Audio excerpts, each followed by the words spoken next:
We all could use a laugh, and this man is expert at providing it, whether it was writing for Seinfeld back in the day and producing.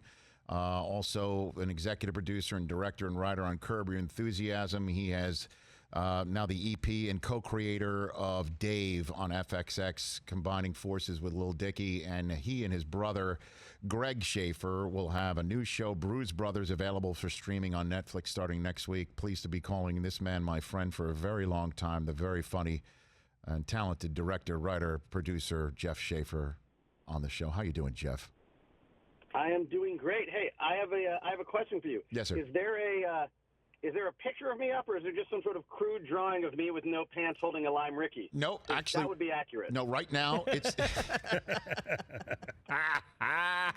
no, it's a photograph of you. It's an action photo of you, and in what appears to be in front of an FXX step and repeat. Jeff, maybe it does look current. Could be from the era of you doing the league as well. But that's what we have chosen for you. Very handsome. All right. Well, I guess you can always, your graphics department can always remove the pants and add a drink. That's fine. That's fair. How are you, Jeff? You doing all right? Everybody good in your world? Yeah, everyone's good. Everyone's good. I have to say, yes. Have you talked to anyone about the what's going to be arriving on your desk? Not yet, Jeff. You may have it. You have the floor, sir. This is stuff. Uh-oh. This is coming. Go for it, Jeff. News? Go for it. Breaking news. So this is just for fans of the Rich Eisen show. There's going to be a new that desk of Rich's, that august slab of wood or formica, I can't remember. Plexiglass. It's going to have a new friend, an actual mug, an actual self-heating mug from Latte Larry. Yeah. Oh, wow. It didn't get burned down? Spoiler alert. It did get burned down, huh? It didn't get burned down. A few were spared. And I know what everyone's asking. All of the Purell was burnt. All of Purell is gone. Well, it was the accelerant. It was the accelerant, Jeff, right? It was an accelerant. Oh, that was funny. But I got to say, Rich, I am so excited that you were so fond of the season that in this dark, crazy time, you had someone get a coffee cup that's been handled by countless strangers, by Lord knows who, maybe Larry, maybe Leon, maybe just an extra from Rosita who has Hep C. And you want to put it on your desk next to your face and your phone. I'm honored. I am going to spray that down like it's the movie Silkwood, Jeff. So don't worry, man. We're gonna. It will be cleansed and disinfected by the time it hits this desk. But I had to have it. It is just such that whole concept of a spite store. Where in the world did that come from, Jeff? Walk me through how you and Larry conceived of a spite store. So at the beginning of every season, we're trying to figure out what we want to do for an arc, and we're throwing around ideas. And Larry mentioned that there was a place, not in Los Angeles, somewhere else, I won't tell you where, that had treated him poorly. And it was a coffee place. And he thought to himself, God, I wish I could just rent the place next door and drive them out of business.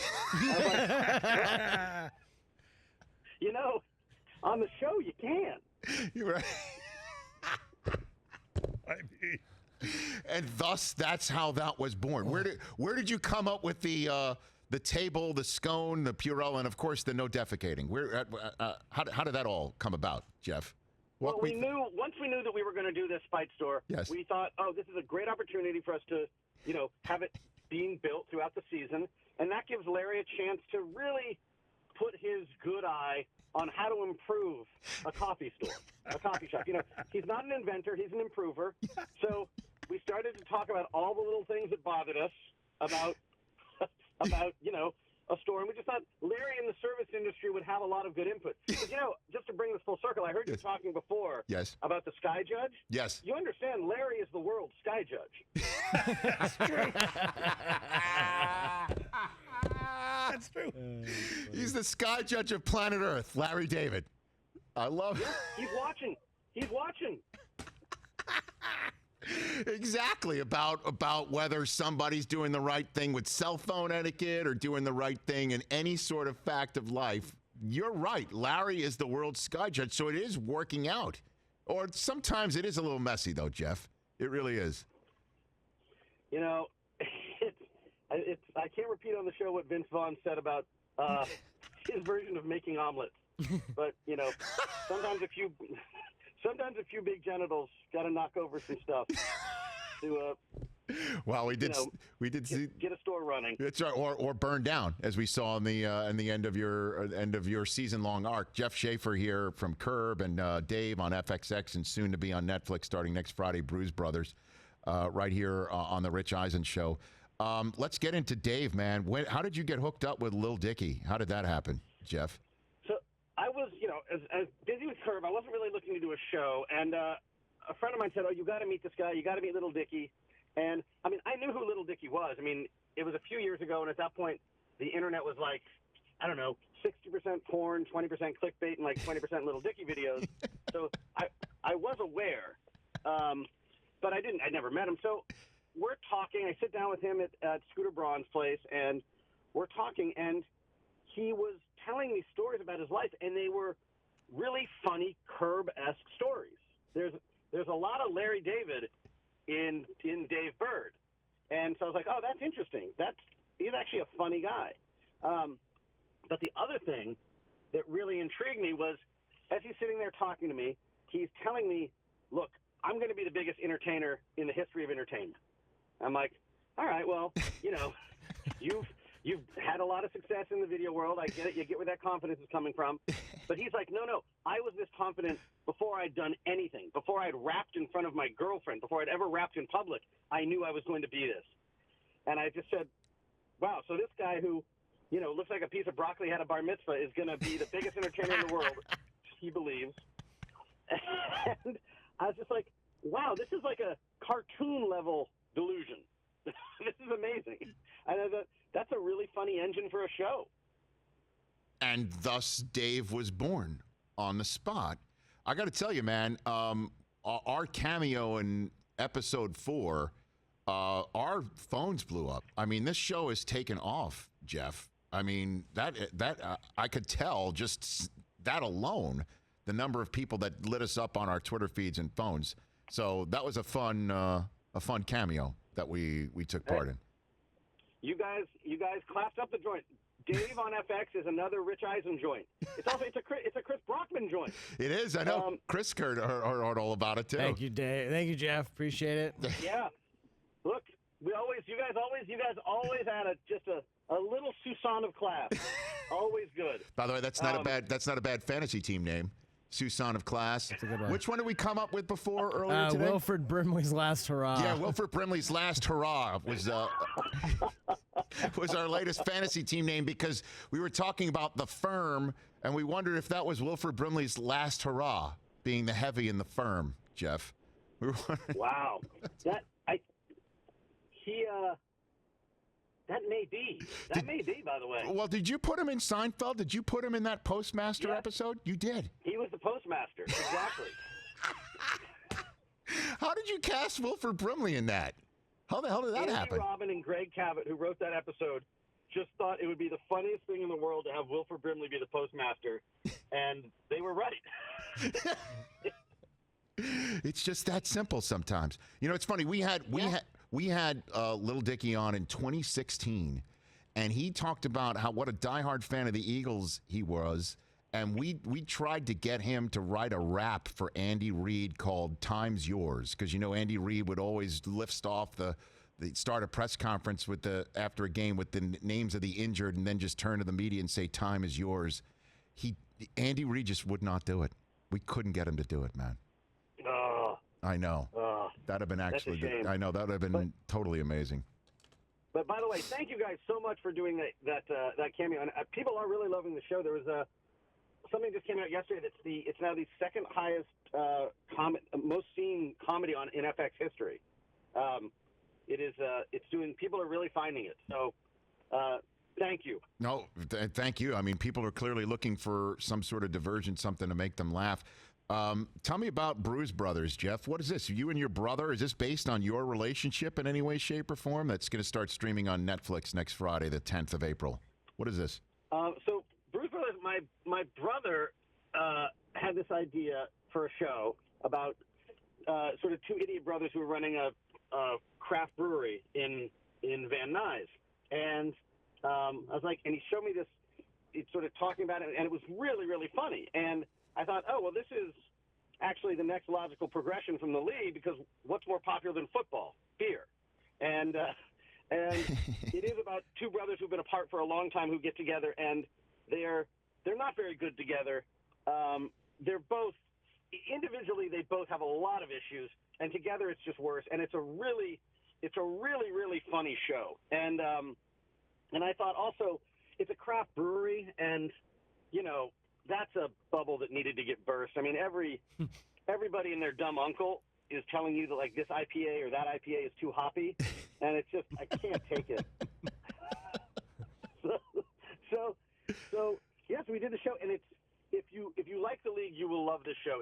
It's a new batch of really funny young improvisers, and it is just good, clean, filthy fun. Okay. Well, and it sounds like the way you feel about craft breweries, this sounds like your Smite Brewery that you're opening up right now on FXS. This is your Smite Brewery. This brewery has a lot of problems. I mean, Van Nuys is, as you know, it's known for auto body shops and the porn industry, and sex shops. And this brewery happens to be between an auto body shop and a sort of MedMen style sex shop, a high-end erotic dispensaire, as they call it. Dispensaire. Fantastic. Yeah, but these two brothers, it's like one of them, this guy Wilhelm, well, his name is Will, but he changed his name to actually to Wilhelm. He loves everything German, and he changed his name to Wilhelm in honor of this old Prussian duke from Germany who was responsible for the Reinheitsgebot, which was the German purity law of like 1534, as opposed to the more recent German purity law of 1934. Dude. I saw you just bite your tongue. Dude. I can hear it. So this guy just wants this place to be the perfect hang. He'll get drunk with the customers, forget to charge them. And the other brother, who, let's just put it this way. When Greg first told me about this show, I was instantly interested, and not just because the asshole older brother was an homage to me. Fantastic. Jeff Schaffer here on the Rich Eisen Show. All right, let's finish up with some questions about what's going on with Curb and Larry. All right, first of all, did you have anything to do with the PSA that's gone totally wildfire of Larry telling idiots to stay at home on behalf of the state of California? So the genesis of this is my wife, Jackie, who's been helping out with the governor's office to try and get some people to do PSAs, okay, to get everyone to stay at home. And so she talked to Larry and me, and Larry was at first interested but semi-resistant about just putting something out on the internet. Mm-hmm. But so we talked it through, and we were talking about ideas, and he's like, all right, let's try it. And so he just, he had, I think he had his daughter Cassie film it, and he sent it and said, oh, this is really funny. And he's like, I don't know if we should put it out. I'm like, you got to put it out. It's hilarious. Yeah. And so he finally relented, and now I think he's very glad he did. Wow. I mean, it was a good way to do a good thing. How many takes? How many takes? Yeah, how many takes do you think? One. That's it? One. Oh, come on. One. That's it? He didn't. One. One take, Larry. But, you know how I know it? How? There's no way he would have done a second take. I just love the end where it's, okay. Like, we're done now. It's okay. By the way, it's so funny you mentioned that. Yeah. He knew when we were talking about it, the first thing he said is, I know how I'm going to end it. I'm just going to end it with a, okay. Okay, so there's that. Now, what's going on with season 11? Is there going to be one? Curb season 11? Jeff? Larry and I are doing a lot of FaceTiming. Okay. So we're definitely talking about it. And I got to say, Rich, I don't know, do all of your listeners know about your side hustle? That in addition to all the other things you do, Yes. that you also have a side hustle as quality control for Curb Your Enthusiasm? We talk about that on occasion. I don't know if I go back and forth. Is it like Fight Club or not? Am I allowed to talk about the fact that I'm part of a crew that sees the shows in an edit bay to check on all of it? For sure. Okay, quality For control. sure. You just okay. you just can't give any details, or the Sky Judge will fine you. That's it. Right. Yeah, no, people are, yeah, we do talk about that on occasion. And Okay. And it's truly one of the most amazing things that's ever happened. So, yes, I love it. So anyway, I think, Larry never wants to be put in the position where he has to put the show out. So Right. we usually have a pretty big, have made a lot of headway before we'd ever admit we're doing another season. Right. But I will tell you this, we're having fun talking about things.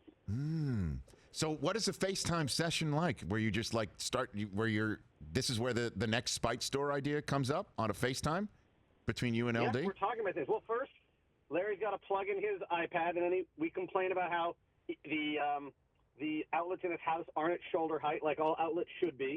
Why does everyone have to rummage, like a raccoon along the ground to plug things in? We complain about that, and a little chatting, and then we just start throwing ideas around. Okay, so ideas are being thrown around for season 11 before you have to commit to anything. I like that. So that's we're checking that box for sure. And how is the Jets episode now that it has aired? How's that landing? Is everything good with Larry and the Jets based on what happened after that episode? So here's the thing. First of all, there were so many closet Jets fans. I had people who I've known for a long time who never admitted they were Jets fans. Yes. Who were like, hey, I'm a Jets fan. I just got to say, that was the best thing I've ever seen. Like, wow, you were deep in the closet about the Jets. Right. So, but no, things are, I will say that Larry had a very nice chat with Adam Gase. Okay. And I think things are good. I mean, when Larry was telling people that he had a witness to his McCagnon talk about Lamar Jackson, yes, that was me. That was me. I was the witness. So when he talked to McCagnon saying draft Lamar Jackson, and McCagnon basically gave him the same okay that Larry ended his PSA with, you were there for that part of the conversation? Yep. It was a little pat on the head. There you go. Off you go, funny man. We got it. We got it. We're good. What need have the Jets for Lamar Jackson? Here's the thing. This is what the beautiful thing about Larry's Jet fandom, as it was last summer when I saw that episode in the edit bay. Lights come on. When the lights come on, Chris, Larry and Jeff have these notes, and they ask everyone in the room these questions. Sure. One of the first things Larry said to me is, like, he was nervous that the Jets would actually do well, thus making this episode that airs in January totally out of place. Right? Remember that, Jeff? He had that question? Yeah, and I had been assuring him that can't happen because of Jets. So I told him, I hear you, that he was such a fan, like, wait, Le'Veon Bell's coming, all of that stuff. And then week 2 hits when the mononucleosis happens, and I texted you guys saying, you're fine. That episode's going to be just great in January. And then the episode airs. You added a mononucleosis scene, did you not, to that? Yeah, we knew we were going to leave a little slot open. We did a reshoot late because we wanted to capture whatever was going on in that somber, sad soap opera that is the Jets. We wanted to make sure we caught some of it. So yeah, you bet we put in something about mono. Who gets mono? Like you're a high school girl on the swim team and school is hard, and you get mono. It's just only the Jets. I love it. So isn't that amazing? You left a little spot for the inevitable Jets trapdoor opening for a little bit of an add-on. Man, you're the best, Jeff. Thanks for the call. Appreciate it. Let's stay in touch, man. Your new show, Dave, is on fire. Wednesdays, 10 Eastern on FXX. You could just check it out the next day on Hulu. The streaming is through the roof. Curb Season 10 was amazing. Love to hear that Season 11 is potentially already getting some of the designs placed in. Bruised Brothers going to debut on Netflix Friday, April 10th. Look forward to that. You take care of yourself. Hey, great talking to you guys. Stop touching your face. Thank you, brother. Right back at you. That is a very good suggestion. I knew he had something to do with that PSA. One take. One take, Larry. Okay. By the way, All right. I mean, all right. he was gonna. I don't know if I was going to say anything, but the self-heating mug's on the way. Wow. We are going to have a Latte Larry mug right here on the Rich Eisen Show set. That is awesome. Automatically top 5 knick-knack that we have on the That's set, pretty right? great. It's pretty great. Pretty good. The human sky judge, everybody. I mean, he is. All right.